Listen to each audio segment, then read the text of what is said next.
வணக்கம். Benjamin Netanyahu இஸ்ரேலோட பிரதமர்கள்லயே வந்து பார்த்தீங்கன்னா, மோஸ்ட் பவர்ஃபுல் அப்படின்னு சொல்லலாம்.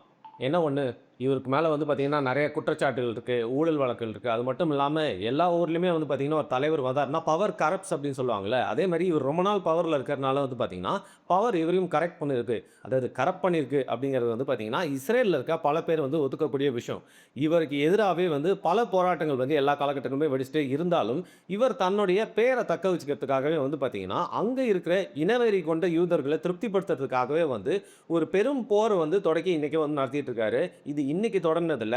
காசால அடிக்கடி இவர் பண்ண அக்கிரமத்த தாண்டி, இன்னைக்கு ஈரான்ல வந்து பார்த்தீங்கன்னா, இவங்க பண்ணிட்டு இருக்க ஸ்ட்ரைக்ஸ் அப்படிங்கிறது, பெஞ்சமின் நெதன்யாகுவுக்கு உள்ளூர்ல என்னதான் வந்து எதிரிகள் இருந்தாலும், அந்த ஊர்லயே வந்து பார்த்தீங்கன்னா, மவுசு கூடி ரசிகர்களும் அதிகமா இருக்காங்க அப்படின்னு தான் வந்து சொல்லணும். எப்பவுமே ஒரு தலைவர் எடுக்கக்கூடிய நடவடிக்கை அப்படின்னு வந்து பார்த்தீங்கன்னா, இந்த மாரி அதிரடி நடவடிக்கையா இருக்கும் அப்படிங்கிற பட்சத்தில, அந்த நாடு மோஸ்ட்டா 50, 50யா வந்து பிளவுபடும். இப்ப நம்ம ஊர்லயே வந்து பார்த்தீங்கன்னா, இப்ப நம்மோட பிரதமரே இந்த மாரி அதிரடியா வந்து அண்டை நாடு கூட வந்து போர்ல ஈடுபடுறப்போ சில நடவடிக்கைகள் எடுக்கிறப்போ வந்து, அத பெரும்பான்மையான இந்தியர்கள் வந்து ஏத்துக்கிட்டாலும், சில இந்தியர்கள் அவங்க வந்து பார்த்தீங்கன்னா, இது நம்மளோட கண்ட்ரிக்கு தேவையா அப்படிங்கிற மாரி எதிர்ப்பு குரல் வந்து எழுப்புவாங்க இல்லையா? ஒரு ஜனநாயக நாட்டுல அப்படி எழுப்புறதுக்கு ஒண்ணும் தப்பும் இல்ல அப்படின்னு சொல்லலாம். அதே மாரி தான் வந்து பார்த்தீங்கன்னா, பெஞ்சமின் நெதன்யாகுவுக்கு எதிர்ப்பு இருந்தவுடன் இருந்த போலயே வந்து பார்த்தீங்கன்னா, ஒரு நியூஸ் வருது.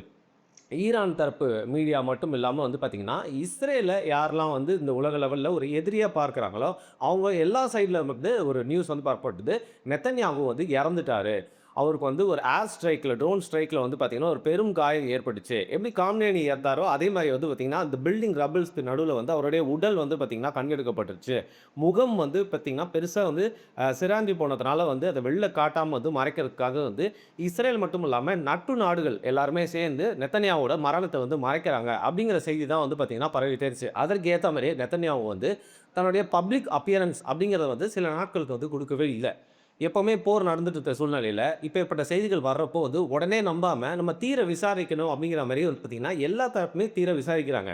ஆனா என்ன நடக்குது அப்படின்னா, மொசாத் எந்த அளவுக்கு ஒரு கில்லாடி அப்படின்னு பார்த்தீங்கன்னா, ஒரு விஷயத்த வந்து செஞ்சுட்டு செய்யாத மாரியே ப்ராக்ஸி வார் நடத்துறது மட்டும் இல்லாம, ஒரு நியூஸ பரப்ப விட்டு, அதன் மூலியமாவே ஒரு போர் நடந்துட்டு இருக்கு, ஒரு சண்டை நடந்துட்டு இருக்குன்னா, அதன் மூலியமா ஒரு குழப்பத்தை ஏற்படுத்தி, தங்களுக்கு சாதகமா எப்படி பயன்படுத்திக்கலாம் அப்படிங்கிறதையும் இஸ்ரேல் அரசாங்கமும், மொசாதும் தொடர்ந்து செஞ்சுட்டு இருப்பாங்க.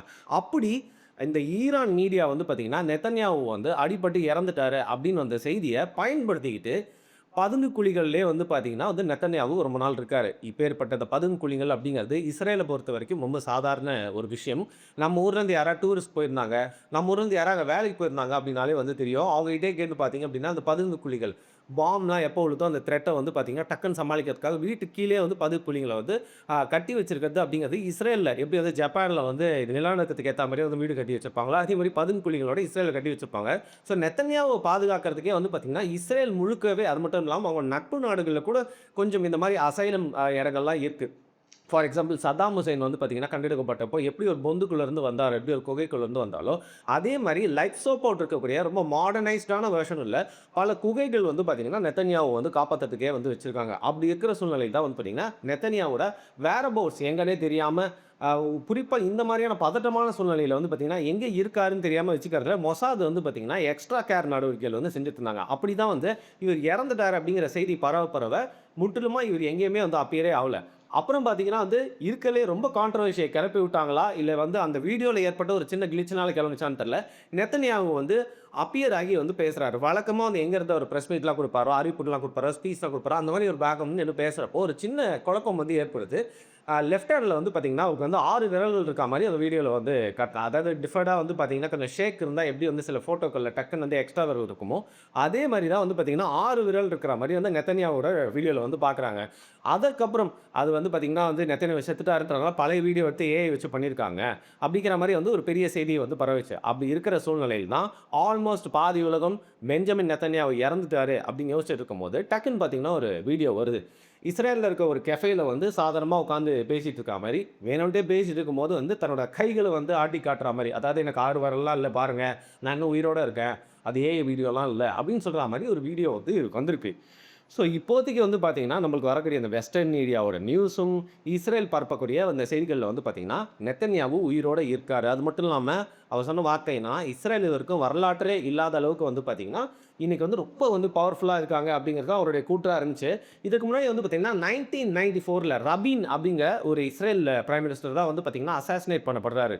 அதற்கப்புறம் வந்து ஒரு இஸ்ரேல் பிரைம் மினிஸ்டருக்கு எந்த அளவுக்கு ஒரு பாதுகாப்பு கொடுக்கணும் அப்படிங்கிறத எல்லா நாடுகளுமே பார்த்து தெரிஞ்சுக்கிற அளவுக்கு வந்து பார்த்தீங்கன்னா இஸ்ரேல் பிரதமருக்கு பாதுகாப்பு வந்து கொடுத்துருப்பாங்க. அதனால் அவ்வளோ சீக்கிரம் வந்து எந்த ஸ்ட்ரைக்கும் அந்த வந்து அவங்கள அட்டாக் பண்ணாது. குறிப்பாக இந்த மாதிரி போர்லாம் வந்து நடந்துட்டு இருக்கப்போ ஏற்கனவே அவங்களோட பாதுகாப்பெல்லாம் வந்து கருதி பிளான் படி தான் வந்து பண்ணியிருப்பாங்க. அதனால் அவ்வளோ சீக்கிரம் வந்து ஈரான் சொல்கிற மாதிரி இஸ்ரேல் பிரதமர் வந்து இறந்திருக்கிறதுக்கு வாய்ப்பே இல்லை அப்படின்னு சொல்லிட்டு இருக்காங்க. எனிவே இப்போ வந்திருக்க வீடியோ வச்சு பார்த்தீங்கன்னா அதிகாரப்பூர்வமான நியூஸ் அமெரிக்கன் நியூஸ் எல்லாமே நெத்தன்யாகு சாவைன்னு சொல்கிறாங்க. சரி, அது ஒரு பக்கம் வச்சிடலாம். இன்னொரு பக்கம் முகமத்தியா காமினேனி. இவர் வந்து பார்த்தீங்கன்னா இதுக்கு முன்னாடி இந்த சுப்ரீம் காமினேனி இருக்கார்ல, அவருடைய மகள் பிப்ரவரி 28 எப்போ வந்து காமினேனி இறக்குறாரோ அதுக்கப்புறம் இவர் உடனே வந்து பதவி ஏற்றுக்கிறாரு. யுஎஸ் என்ன பண்ணாங்கன்னு உங்களுக்கு நல்லாவே தெரியும். முதல்ல 3 கட்ட தலைவர்கள் ஒரே இடத்துல கூடுறப்போ அவங்கலாம் அடிச்சுட்டாங்க. திருப்பி என்ன பண்ணலாம்னு சொல்லிட்டு ஒரு மீட்டிங் போட்டு பல தலைவர்கள் அவர்கிட்ட கூப்பிட்றாங்க. அங்கேயும் பார்த்தீங்கன்னா ஒரு ஸ்ட்ரைக் பண்ணுறாங்க. அந்த ஒரு ஸ்ட்ரைக்கில் தான் பார்த்தீங்கன்னா முகமதியா காமினேனி வந்து பெருசாக வந்து இன்ஜூர் ஆகிட்டாரு அப்படிங்கிற மாதிரி வெஸ்டர்ன் மீடியா சொல்கிறாங்க. ஆனால் அந்த பக்கம் ஈரானில் வந்து பார்த்தீங்கன்னா அப்படிலாம் இல்லை. எங்களோட புது சுப்ரீம் வந்து ரொம்ப ஹெல்த்தியாக இருக்காரு. அது மட்டும் இல்லாமல் ஃபுல் அண்ட் ஃபுல் இந்த வாரை வந்து கண்காணிச்சிட்டே இருக்காரு அப்படின்னு சொன்னாலும் அங்கே இருக்கக்கூடிய இன்னொரு தகவல் என்னன்னு பார்த்தீங்கன்னா அங்கே போலீஸ் கார்டு இருக்காங்கல்ல, அதாவது வந்து பார்த்தீங்கன்னா அரசாங்கம் மட்டும் இல்லாமல் ஈரானுக்கே இருக்கக்கூடிய ஒரு போலீஸ் கார்டு அந்த ஒரு மிலிட்ரி தான் வந்து பார்த்தீங்கன்னா இந்த போரில் ஒரு முக்கிய பங்காற்றிட்டு இருக்காங்க. அவங்க தான் இப்போ வந்து பவர் சென்டரு. காமினேனி என்னதான் சொன்னாலும் வந்து பார்த்தீங்கன்னா இவங்க தான் இந்த போர் வந்து நடத்திட்டு இருக்காங்க அப்படிங்கிற மாதிரி வந்து செய்திகள் அடிபட்டு இருக்கு. ஆனால் அப்பப்போ காமினேனி கிட்ட இருந்து பார்த்தீங்கன்னா அறிக்கைகள் வருது, அனௌன்ஸ்மெண்ட் வருது, அதுக்கப்புறம் போரை எப்படி நடத்த போகிறோம் அப்படிங்கிற மாதிரி பல சமயங்களை சொல்கிறது, செய்திகளை கடத்துறது அப்படின்னு சொல்லிட்டு அறிக்கைகளாக வந்த வண்ணமாக இருக்குது. இது மோஸ்ட் ஆனால் வந்து பார்த்தீங்கன்னா ஒரு வீடியோவில் நின்று பேசுகிற மாதிரி கூட இது வரைக்கும் வரவே இல்லை அப்படிங்கிறது ஒரு பெரிய சந்தேகத்தை இருந்துச்சு. ஏன்னா எல்லாமே எழுத்து வடிவமாக வந்து வர ஆரம்பிச்சது. ஸோ வெஸ்டர்ன் மீடியா முழுக்க முழுக்க அந்த ஸ்ட்ரைக் நடந்ததில் என்ன சொன்னாங்கன்னா, காமினேனியை என்னைக்கு வந்து நீங்கள் தலைவராக தேர்ந்தெடுத்தீங்களோ அடுத்த நாளே நாங்கள் ஒரு பெரிய ஸ்ட்ரைக் பண்ணோம். அதில் வந்து பார்த்தீங்கன்னா ஒரு பெருசாக இன்ஜூர்ட் ஆகிட்டாரு. அவர் வந்து பார்த்தீங்கன்னா உயிருக்கு போராடுற நிலையில் அந்த அடி வந்து பட்டுருச்சு. அதனால் வந்து இறந்திருக்கிறதுக்கான வாய்ப்பு இருக்குது. இவங்க டக்குன்னு அதை ஒத்துக்கிட்டா திருப்பி ரொம்ப வீக்காக இருக்காங்கன்னு காட்டிடுவாங்க அப்படின்றதுனால வந்து பார்த்தீங்கன்னா ஈரான் அதை மறைச்சு காமினேனி உயிரோடு இருக்க மாதிரியே வேற யாரே இந்த இன்ஸ்ட்ரக்ஷன்ஸ்லாம் வந்து கொடுத்துட்ருக்காங்க. தலையே இல்லாத பாம்பு போல தான் வந்து பார்த்தீங்கன்னா ஈரான் செயல்பட்டு இருக்கு அப்படின்னு சொல்லிட்டு இஸ்ரேல் மற்றும் யூஎஸ் தரப்புலேருந்து வரக்கூடிய செய்திகள் நம்மளுக்கு வந்து சொல்லுது.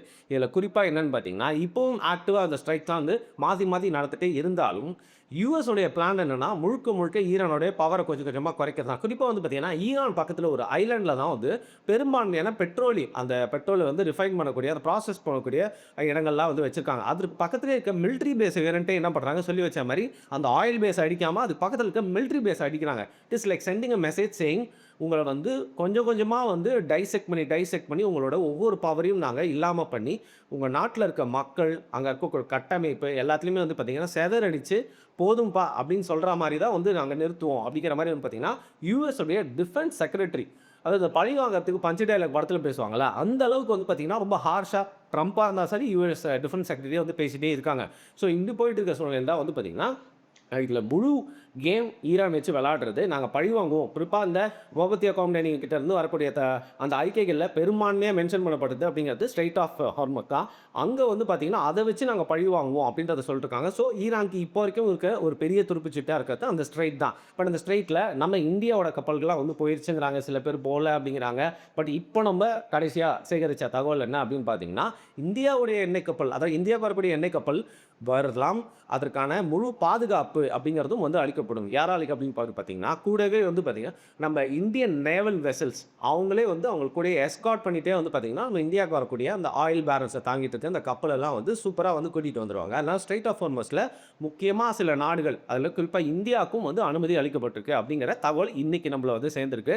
ஸோ இந்த நம்ம மத்திய அரசாங்கம் இவ்வளோ நாள் வந்து படாத பாடுபட்டு வாங்கின ஒரு பெரும் அனுமதியா இதனால் வந்து பார்த்திங்கன்னா இந்தியாவுடைய பெட்ரோல் பற்றாக்குறை வந்து தீருமா அப்படிங்கிறது வந்து இன்னும் போக போக தான் தெரியும். கப்பல்லாம் நம்மளை வந்து சேரட்டும். ஏன்னா நம்ம சென்னையில் வந்து பார்த்திங்கன்னா பெட்ரோல் பங்க்கள் என்னதான் எலும்பு நிலைக்கு வந்து திரும்பிட்டாலும் பல ஹோட்டல்கள் வந்து மூடின வண்ணமாகவே இருக்குது. ஸோ இது வந்து ஒரு எஃபெக்ட் இன்னும் எவ்வளோ நாள் இருக்கும் அப்படின்றது தெரியல. அப்படிங்கிறதுனால கொஞ்ச நாள் பொறுத்திருந்து பார்த்தா தான் வந்து நம்ம மத்திய அரசாங்கத்தோட நடவடிக்கை வந்து சொல்லலாம். நேரத்தில் சீனா வந்து பார்த்திங்கன்னா எல்லாத்தையும் வந்து ஒரு ஸ்பெக்டேட்டராக வந்து பார்த்துட்டு இருக்காங்க. சீனாவுக்கு இதில் ஒரு பெரிய இன்டைரக்டான பலத்தை அடி. அவங்களுடைய கூட்டாளிகளான ஈரானாக இருக்கட்டும், சவுத் அமெரிக்காவில் வந்து வெனிசுலா ஏற்கனவே வந்து நியூட்ரலைஸ் பண்ணிட்டாங்க. இப்போ கியூபாவில் பெரிய கலவரம் அப்படின்னு சொல்லிட்டு கொஞ்சம் கொஞ்சமாக சீனாவுடைய நண்பர்கள் எல்லாமே வந்து பார்த்திங்கன்னா யூஎஸ் வந்து கொஞ்சம் கொஞ்சமாக நியூட்ரலைஸ் பண்ணிட்டே இருக்காங்க. அப்படிங்கிறனால சீனா அந்த நேரத்தில் ஒரு செஸ் கேம் மாதிரி இதை பார்க்குறாங்க. ஒரு ஸ்பெக்டேட்டராக மட்டுமே இருக்காங்க. பெரும் நடவடிக்கை அப்படிங்கிறது இருக்குல்ல. பட் ஈரானுக்கு வந்து இன்டெலிஜென்ஸ் மூலியமாக உதவி செஞ்சுட்டே இருக்காங்க. பட் இந்த ஹோல் ஆப்ரேஷனில் வந்து பார்த்தீங்கன்னா பெருமையாக வந்து இப்போ வந்து சேர்ந்துருக்கிறது அப்படிங்கிறது ஃப்ரான்ஸு. ஏன்னா அவங்க ஒரு போர்க்கப்பலை வந்து ஸ்ட்ரெயிட்டாக ஹார்மஸ் தான் அனுப்பி அவங்களுடைய பாதுகாப்பு அப்படிங்கிறத வந்து பார்த்தீங்கன்னா வந்து நேட்டோவில் அவங்க ஒரு பங்கு இருக்கிறதுனால டர்க்கியில வந்து தாக்குதல் ஏற்பட்டிருக்குன்னு சொல்றாங்க. இதுல சில பேர் என்ன சொல்றாங்க, மொசாத் வேறன்ட்டே வந்து டர்க்கி மேல தாக்கிட்டு, அவங்களையும் இந்த பிரச்சனைக்குள்ள இழுக்க பார்க்குறாங்கன்னு சொல்றாங்க. பட் நேட்டோல வந்து பார்த்தீங்கன்னா வந்து ஒரு பங்கா இருக்கிறதுனால, டர்க்கி மேல தாக்குதல் ஏற்பட்டா, உடனே வந்து ஒரு ஆலையா இதுல வந்து இறங்கியே ஆகணும் அப்படிங்கிற பட்சத்தில, பிரான்ஸ் வந்து பார்த்தீங்கன்னா, இந்த போர்க்கப்பலையும் வந்து அனுப்பியிருக்காங்க. இதுல யுகே தான் வந்து ரொம்ப அசிங்கப்பட்டாங்க. ஏன்னா, யுஎஸ் கிட்ட இருந்து கொஞ்சம் போர்க்கப்பலா இருக்கட்டும், கொஞ்சம் தளவாடங்களா இருக்கட்டும், வந்து இறக்குங்கப்பா அப்படின்னு சொல்லப்போ வந்து யுகே கேர் ஸ்டார்மர் வந்து பார்த்தீங்கன்னா, கொஞ்சம் பின்வாங்கிட்டாரு. பட் இப்போ வந்து அங்க இருக்கிற பெரிய எதிர்ப்புனால வந்து பார்த்தீங்கன்னா, ஒரு போர்க்கப்பல அனுப்புறேன் அப்படின்னு சொல்றப்போ, நாங்க கேட்டப்போ நீங்க அனுப்பல. இப்போ அடுத்து என்ன பண்ண போறீங்க அப்படின்னு சொல்லிட்டு, யுஎஸ் ரொம்ப கடினமா வந்து பார்த்தீங்கன்னா வந்து யுகேவ பத்தி பேசிட்டாங்க. ஸோ யுகேக்கு இது வந்து ஒரு கெட்ட பேர் வாங்குற கெட்ட காலமாவே போச்சு. பட் யுகே ஓப்பனா சொல்லப்போனா இந்த வார்ல பங்கெடுத்துக்கிறதுக்கு விரும்பல அப்படிங்கிறது தான் வந்து அவங்களோட தப்பா இருந்துச்சு. பட் வேற வழியே இல்லாம ஃபோர்ஸ் பண்ணி இதுக்குள்ள கொண்டு வர பார்த்தாலும் வந்து யுஎஸ் அவங்கள அசிங்கப்படுத்தி கொஞ்சம் பின்னாடி தள்ளிடுச்சு அப்படின்னு சொல்லலாம். இதுல ஊரு 2 பட்டா கூத்தாடிக்கு கொண்டாட்டம் அப்படிங்கிற மாரி, இவ்ளோ பிரச்சனைகள் நடந்துட்டே இருந்தாலும், அதுல உலக லெவல்ல ஒரு நாடு தான் வந்து பார்த்தீங்கன்னா, லாபம் பார்த்துருக்கு. அதாவது 2 1/2, 3 வருஷமாவே வந்து தொடர்ந்து வந்து போர் போயிட்டே இருக்கு. உக்ரைன் கூட வந்து பார்த்தீங்கன்னா, சண்டை போட்டுட்டே இருக்கோம். அதில வந்து பார்த்தீங்கன்னா, எங்களுக்கு நெறைய காசு போயிருச்சு இல்லையா? அதனால இவ்வளோலாம் டிஸ்கவுண்ட் ரேட்ல ஆயில் வித்துட்டு இருந்தோம். பட் இப்ப இந்த ஆயில்லாம் வந்து பார்த்தீங்கன்னா வந்து, ஹை ரேட்ல வித்து முடிஞ்ச அளவுக்கு லாபம் பார்த்தரலாம்னு சொல்லிட்டு கல்லா கட்டிக்கிட்டு இருக்கிறது ரஷ்யா மட்டும் தான். ரஷ்யா வந்து பொறுத்தார் பூமி ஆள்வார் சொல்லுவாங்கல்ல, அந்த மாரி வந்து இவ்ளோ பெரிய கலாமிட்டிலயும் ரஷ்யா தான் வந்து பார்த்தீங்கன்னா, வந்து ஒரு வின்னர் அப்படின்னு வந்து சொல்லலாம். ஏன்னா மத்தவங்க எல்லாருக்குமே வந்து செலவு. இந்த நேரத்தில வந்து ஹை பிரைஸஸ்ல தங்களோட ஆயில வித்து வேர்ல்ட் மார்க்கெட்ல ரஷ்யா வந்து லாபம் பார்த்துட்டு இருக்கு. இதன் மூலியமா என்னன்னு பார்த்தீங்கன்னா, உக்ரைன்ல அவங்க பண்ண காசு செலவு அப்படிங்கிறது மட்டும் இல்லாம, உக்ரைன்ல காசு நெறைய செலவு பண்ணதோட வந்து பார்த்தீங்கன்னா, மேன் பவர் இழந்துட்டாங்க. ஏன்னா, வாரத்துக்கு 6000 சோல்ஜர்ஸ் அப்படிங்கிறத ரஷ்யன் ஆர்மில வந்து சென்ட் பண்ணிட்டே இருக்காங்க. உங்களுக்கு நல்லா தெரியும். நம்ம ஊர் மாரி இல்ல. ரஷ்யா நீங்க ஒரு வாஸ்ட் கண்ட்ரியா இருக்கலாம். லேண்ட் வைஸ் லார்ஜா. பட் அவங்களுடைய பாப்புலேஷன் அப்படிங்கிறது ரொம்ப லிமிட்டட் அப்படிங்கிறதுனால, இன்ஃபாக்ட் நம்ம ஊர்லேருந்து போன நெறைய ஸ்டூடண்ட்ஸே வந்து டக்குன்னு புடிச்சு பார்த்துட்டு, "ஏய் போய் சண்டை போடுங்கடான்னு" அனுப்பி வச்ச கதைலாம் வந்து கேள்விப்பட்டிருப்பீங்க. அப்படி இருக்கிறப்போ, அவங்களுடைய பெரிய சேதாரம், அவங்களுடைய பெரிய இழப்பு அப்படிங்கிறது மேன் பவர் தான். ஸோ, உக்ரைனோட போர் அப்படிங்கிறத கொஞ்சம் வந்து பார்த்தீங்கன்னா, வந்து பாஸ் பண்ணி வச்சு, இந்த பக்கம் வந்து ஆயில் வியாபாரம் பார்த்து, இவ்ளோ பிரச்சனையிலுமே அதிகமா லாபம் பார்த்தது ரஷ்யா தான். ஸோ, பி லைக் ரஷ்யா அப்படின்னு சொல்லிட்டு தொடர்ந்து ஈரான பத்தின அப்டேட்ஸ்லாம் வந்து ஏதாவது ரொம்ப முக்கியமான விஷயங்கள் உங்ககிட்ட வந்து கொண்டு சேர்க்கணும் அப்படின்னு நினச்சேன்னா, இன்னொரு காணொளியில உங்கள வந்து சந்திக்கிறேன். மிக்க நன்றி.